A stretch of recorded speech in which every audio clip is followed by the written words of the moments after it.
com esse osso aqui, que é o occipital, permitindo assim os movimentos de flexão, extensão de cabeça, tá bom? Então, osso occipital, os côndilos occipitais, né, que ficam aqui embaixo, deslizam aqui, permitindo o movimento de flexão e extensão de cabeça. Tudo bem, professor? Agora, como é que eu sei qual é a parte da frente e qual é a parte de trás dessa vértebra? Essa aqui seria a posição anatômica dela. Essa região de lá seria a parte da frente e aqui a região posterior. Como eu sei? Na face interna, eu vou perceber aqui que existe uma face articular, que é para o dente do áxis, onde eu estou passando o dedo. Tudo bem? Onde, se eu encaixo a peça aqui, ó, tudo bem? O dente do áxis, que é essa estrutura aqui, se encaixa perfeitamente nesse local aqui, nessa face articular. Existe algum movimento que vai ser permitido nessa angulação aqui? Sim, movimento de rotação de cabeça. Quando a gente faz esse movimento aqui, ó, quase que por inteiro, parte desse movimento é gerado daqui. Esse movimento como se fosse um pivô, tá bom? Movimento de rotação de cabeça. Característica mais evidente é a ausência do corpo. A Atlas não tem corpo. Por quê? Onde estaria o corpo dela, nós temos um preenchimento com o dente do áxis. Tá bom? O que mais a gente encontra aqui de característica na Atlas? Os processos transversos são comuns a outras vértebras. Aquelas projeções laterais. Tem processo espinhoso? Não. Onde a gente encontraria aqui o processo espinhoso, a gente tem um tubérculo posterior. Tá bom? Se chama tubérculo posterior. Na parte da frente, um tubérculo anterior. Assim como outras vértebras cervicais, vamos ver essa caneta. Assim como outras vértebras cervicais, no seu processo transverso, nós vamos encontrar os forames transversos. Tudo bem? Quem está chegando depois, se quiser esperar, eu vou explicar de novo daqui a pouco, tá? Abertura comum a todas as vértebras, forame vertebral. O que é importante, galera? Se tiver qualquer marca anatômica dessa aqui no Atlas, você colocar o nome e dizer que é do Atlas. Exemplo, passei um giz aqui, ó. Passei um giz colorido aqui. Face articular superior do Atlas. Se eu passar o giz aqui, face articular inferior do Atlas. Inferior do Atlas. Professor, como é que eu consigo distinguir essa área aqui dessa aqui? A articular inferior, a face articular inferior, tem um formato redondo, ó, ela é arredondada. Tudo bem? E também eu poderia falar que ela é convexa, quando eu passo o dedo aqui, ela é quase convexa a parte dela. Já a face articular superior é côncava e alongada, ó, ela é maior. Então, fiquem atentos a esse detalhe. Tudo bem, pessoal? Dúvidas em relação a Atlas? Não? Aí, ó, colocar ela aqui na mesa na posição anatômica dela. Ok? Segunda vértebra. Áxis.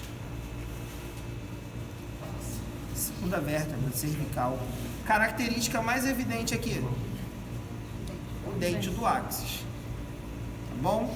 Tem a face articular, que permite sua articulação com o Atlas. Tudo bem?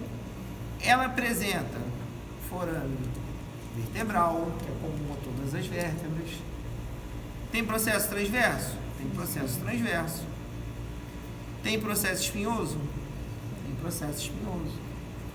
Tudo bem? Então, segunda vértebra. Qual o nome? Axis. Se eu coloco um canudinho de papel aqui, Forame transverso do áxis. transverso do áxis. Ok? Beleza? Dúvidas sobre o axis? Não? Ótimo. Aí vamos lá, pessoal. Essa vértebra que está aqui, ela representa uma vértebra cervical típica. Essa aqui, ó. Quais seriam as vértebras cervicais típicas? C3, C4, C5, C6. A única coisa que muda em relação a C7 é o processo espinhoso, que é mais alongado. Todos eles, C3 em diante, todas as cervicais terão essas características. Olha só. Presença de um processo transverso curto. E nesse processo transverso curto, nós encontramos forame transverso. Professor, no dia da prova, precisa escrever forame transverso cervical? Mas só tem na cervical, mas eu quero que você diga. Tá bom? Nessa região aqui da frente, nós encontramos uma estrutura que parece um U, quando você olha assim, ó, de frente. Se chama unco vertebral, fica na área do corpo da vértebra. Tá bom? Se eu virar aqui a coluna inteira, você vai perceber a forma que o unco vertebral permite que as vértebras cervicais se encaixem, como se fossem tijolinhos, né? Então, ao mesmo tempo que essas vértebras têm mobilidade, os seus corpos vertebrais têm esse formato de U para estabilizar o disco não sair com facilidade do lugar. Bom, o unco seria essa região que parece um U quando você olha de frente. O unco, muito provavelmente eu não vou destacar na prova. Ficaria difícil, você ficaria confuso se é o unco ou o corpo. Então, assim, é corpo. Não vou botar o unco, tá bom? Para a prova. Tem um corpo pequeno, tá bom? O forame vertebral tende a ser mais largo que das outras regiões, tá? Onde eu coloquei a caneta aqui, ó. Processo espinhoso, com tamanho médio aí, tá bom? Dependendo do nível, mas ele não tende a ser muito grande. Com ponta dupla, ou seja, bífido. Ponta dupla. Se eu coloco aqui essa coluna, o que a gente vai perceber? Segunda vértebra, geralmente ela é grande. Aqui no desenho nem tanto, mas ela às vezes é maior que as outras, que é a axis. O processo espinhoso de axis tende a ser maior. Aí a gente vê C3, C4, C5 mais curtinhas, C6 ela começa a aumentar, C7 ela é bem mais longa. Essa seria a C6 no caso? Muito provavelmente Por causa da semelhança. C5 ou C6, mas não dá para falar com exatidão. Ou até mesmo C7. Essa aqui é considerada bífida também? Todas as cervicais, na verdade.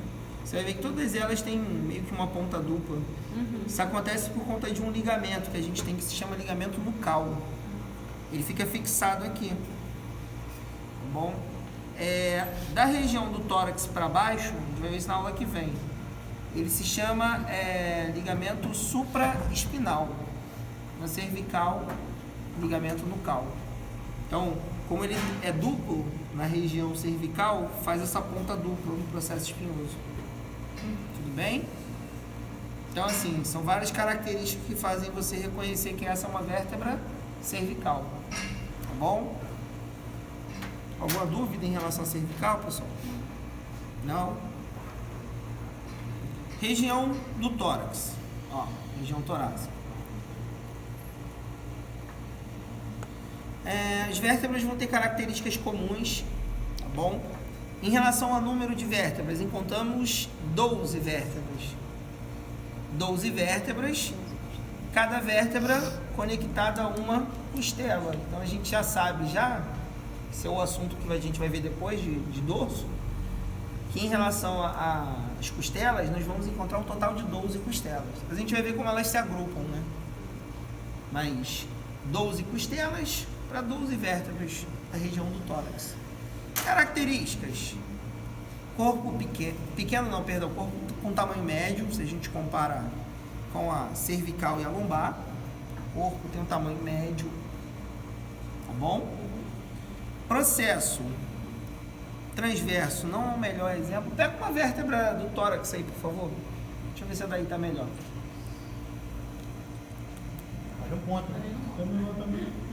Deixa eu ver. Não, não tá boa também não. Devolve essa aí. Vê da outra mesa ali, a do tórax. É a quarta, de cima para baixo. Pô, deu a ponta agora. É, para agilizar o processo. Deixa eu ver. Daqui, essa aí tá boa. Tá boa. Deixa eu trocar. Não, essa aqui tá ótima. Vamos lá. Peguei essa aqui porque essa aqui tá meio quebradiça aqui, ó. Eu nunca colocaria uma dessa na prova, tá? Pra não confundir vocês. Então, um outro detalhe, né? O processo transverso dela tem um tamanho médio, tá? De médio a grande. E o detalhe mais importante aqui, na região do processo transverso, nós vamos encontrar uma marca que se chama fóvea costal. Você percebe passando o dedo aqui, ó. É uma região côncava, lisa, tá bom? Essa fóvea costal vai ser o local que a costela está aqui encaixada. Então, vértebra assim, ó. A costela fica aqui assim, encaixadinha. Vem para a região da frente do tórax. Tá bom? Então, fóveas costais só existem aqui na região do tórax. Ficam nos processos transversos. Tá bom? Forame vertebral, um pouquinho menor que da região cervical. Tá bom? Forame vertebral. Processo espinhoso, longo e verticalizado. Ó. Verticalizado. Há uma tendência fisiológica também de quanto mais baixo um processo espinhoso da região do tórax, mais verticalizado ele vai ser, ó. Então, ó, as primeiras eles vão se inclinando. Por que acontece isso? Em relação ao tórax, a nossa coluna, a biomecânica dela, não permite tanto movimento rotacional. Não precisa rodar muito, né? Então não tem problema nenhum um processo espinhoso estar encaixadinho aqui por cima do outro. Que já é diferente na região cervical. A gente precisa rodar a cervical para olhar para um lado para o outro, tá bom? Em relação à biomecânica, né, se isso aqui fosse rodar, ó, muito, poderia impactar, ó, gerar desconforto no cômodo. Aqui já é mais fácil, ó, já roda mais. Aqui não foi feito para rodar. Já na região lombar, a gente volta a ter rotação de novo. Menos, mas tem. Aquelas pessoas que trabalham em circo,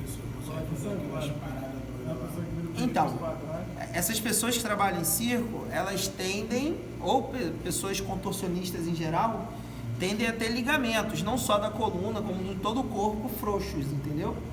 Às vezes é uma condição fisiológica da pessoa. Eu não sei se alguém já viu aquelas pessoas que tiram o dedo do lugar, então tá com o ombro assim, tira o ombro do lugar e volta pro lugar sozinho, entendeu? Quem? É, uma condição...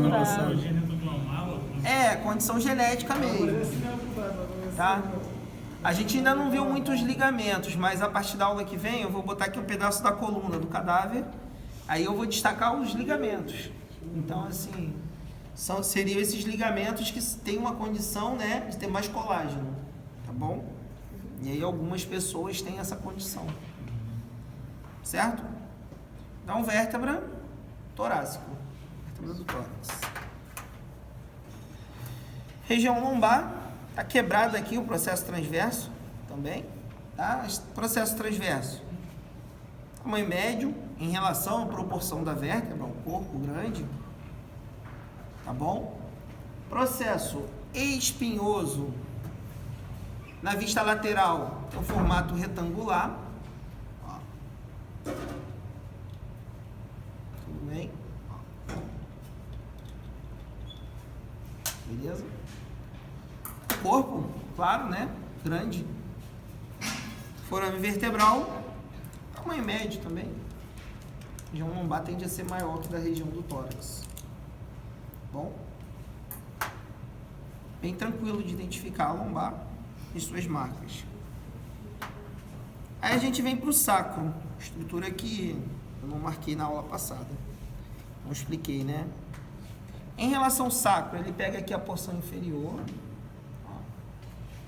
É uma região importante, porque ele que vai transferir o peso do corpo humano para o membro inferior. Esse osso aqui se chama osso do quadril atualmente. Era chamado de ilíaco. A gente vai estudar ele na aula de membro inferior. Tá bom? Então, a energia dos membros superiores, tronco, peso, passa para o membro inferior através do sacro. Sacro não, passa do sacro para o ilíaco, né? O osso do quadril. Tem acesso ao membro inferior. Depois passa para o fêmur e assim por diante, em relação ao membro inferior. Então, ele se articula aqui diretamente com o osso do quadril. Bom? Então, a primeira marca que eu vou falar do sacro para vocês seria essa marca aqui, ó. Chama ela de face auricular. Ó. Face auricular por quê? Porque tem um formato de uma orelha, tá bom? E vai permitir o encaixe desse osso aqui, que é o osso do quadril, tá bom? Então, o osso do quadril fica aqui, ó. Pá, pá, encaixado aqui. Certo? A gente pensa no sacro. Sacro, ele parece uma pirâmide. A pirâmide normalmente é assim, né? Uma pirâmide invertida. Aí ele tem a região de base do sacro, a região de ápice do sacro. O sacro é gerado pela fusão das vértebras sacrais. Então, assim como a gente nasce com os ossos do crânio separados, em relação a essas vértebras, inicialmente elas são soltas também, e depois elas se consolidam, se fixam, virando um osso só. Tá bom? Temos esse osso menor, que é o cóccix. Tá bom? Ó, essa parte aqui. Não tem aqui um sacro cadavérico. Presta aí um sacro que seja de osso mesmo, de verdade. Por favor. Mas assim, o sacro que ele pegou aqui pra mim, o que a gente vai ver? Não tem o cóccix encaixado aqui. Por que não tem? Porque é delicado. Geralmente quando eles separam o cadáver, quebra. É insensível. Isso aqui. No caso aí, entre o cóccix e o sacro, o sacro e o cóccix, ele tem uma articulação, hein? Sim, tem uma pequena articulação aqui. Tá bom? Tem um disquinho e uma pequena articulação. Não é móvel igual isso aqui. Normalmente é fixo. Tende a ser rígido. Tá? Sobre o cóccix, existem manobras de correção para cóccix. Como, por exemplo, a pessoa cai sentada, num acidente, atleta, jogando futebol ou algum outro esporte. Se cair com isso aqui no chão, machucar o cóccix, tipo assim, essa articulação aqui luxar, sair do lugar. A pessoa só vai ter alívio de dor quando alguém ir lá e reposicionar isso aqui, voltar para o lugar. Por onde será que vai ser essa reposição? Teria que ser pelo ânus. Não, tá rindo, mas é sério.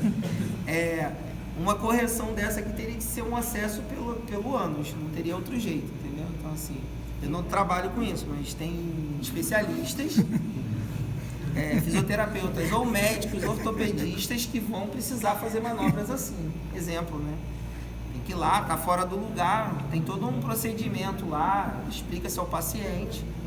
E realmente, assim, eles falam que, por exemplo, em relação à dor que a pessoa sente, fazer o procedimento ameniza muito, né? Tá certo, pessoal? Professor, assim como fez a pergunta em relação à coluna, há casos de adultos, ou até mesmo adolescentes, que essa junção, né, das vértebras, tipo, não ocorreu, que nem eu tô vendo aqui, essa aqui não é totalmente... Sim. A tendência é, se você vê uma pessoa mais jovem, você vê essa área mais bem demarcada. Uma pessoa mais idosa, essas áreas quase somem. Assim, alguns idosos, ou dependendo da atividade da pessoa, não só aqui, pode acontecer fusão na coluna. Por exemplo, não sei se eu falei para vocês de um paciente que eu atendi, saco de batata na Ceasa. O cara carregava saco de batata, de tanto ele carregar peso, né, o disco dele foi pro beleléu E a vértebra cervical meio que consolidou aqui. Então, em alguns níveis ele não tinha movimento, né? É como se fosse engessado. Aí, olha só, galera, algumas marcas do sacro específico, né? A matéria de hoje. Nessa região aqui, eu tenho uma área que se chama promontório. Antes de continuar, em relação ao sacro, né? A posição anatômica dele é assim. A face anterior dele, que é a face que fica aqui para dentro, ó, ela é côncava. Isso é importante também. A face anterior é côncava. A face posterior, convexa. Isso eu não esqueci. Promontório na face anterior. Asa do sacro ou asa sacral. Tudo bem? Essas aberturas aqui anteriormente, forames sacrais anteriores. Região do ápice do sacro. Região aqui, ó. Vista posterior.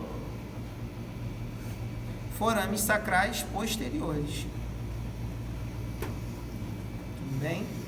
Aí, em relação ao sacro, a fusão dos processos espinhosos vai fazer o que chamamos de crista sacral mediana no meio. Tá bom? Existem mais duas cristas aqui, a intermédia e a lateral, mas eu não vou cobrar elas de vocês. Caso eu cobre, eu só vou cobrar a mediana, que passa aqui no meio. Tá bom? Então, marcas do sacro são essas que eu destaquei. Cóccix, não tem risco de eu destacar na prova não, mas para vocês saberem que ele existe, ele está aqui. Essa partinha que você tá o dedão não tem nome não? Aqui? Seria como se fosse o corpo vertebral, a gente pode falar que um todo aqui seria a área da base do sacro, mas eu também não destaco para a prova não. Tá bom? Tudo bem, pessoal? Dúvidas? Perguntas? Ok. Agora vocês vão estudar um pouco. Daqui a pouco eu vou passar perguntando. Sim. É isso aí. Mas de tudo, só de... Não, tudo isso aqui.